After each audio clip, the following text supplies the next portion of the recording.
Bon dia, avui parlarem de com fer una anàlisi sintàctica. Bé, com es fa una anàlisi sintàctica? Una oració té subjecte i predicat. El subjecte l'identifiquem perquè concorda amb el verb. Si preguntem qui al verb, obtindrem la resposta correcta el 80% de vegades, però no funciona sempre. Per tant, no ho recomano. La millor manera d'identificar el subjecte és canviar el nombre del verb. El sintagma que canvia obligatòriament és el subjecte. Per exemple, en m'agrada el llibre, si preguntem qui no obtenim resposta, però si canviem de nombre el verb, ja identifiquem el subjecte. El subjecte pot ser el·líptic, és a dir, una oració pot tenir un subjecte que no aparega explícitament en l'oració.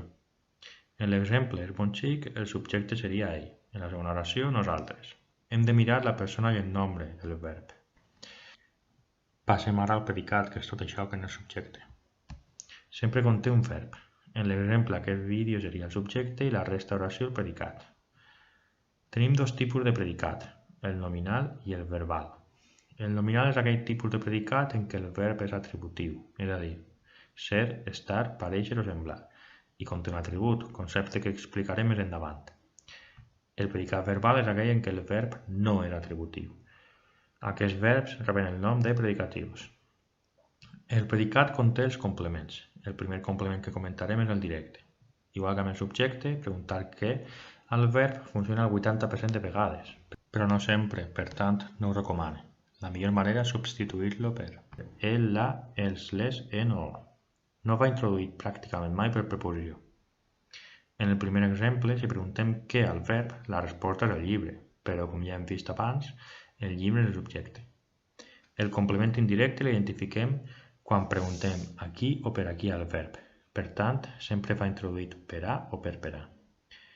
L'atribut és aquell complement que només apareix en oracions atributives, és a dir, aquelles en què el verb és ser, estar, parèixer o semblar. Si preguntem què, com o quin, trobarem l'atribut. De complements circumstancials en tenim 8.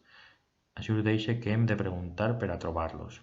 Us recomano pausar el vídeo ací. Per identificar el complement predicatiu hem de preguntar com al verb. El diferenciem del circumstancial de manera perquè el predicatiu té gènere i nombre. Si canviem el nombre del verb, el predicatiu també canviarà obligatòriament. L'últim complement que comentarem avui és el complement de règim, que és aquell que va introduït sempre per una preposició que sempre acompanya el verb. Mireu els exemples, pensarem, aspirarà, preocupar-se per. Bé, espero que us hagi agradat i que us servisca per a fer unes bones anàlisis sintàctiques. Adeu.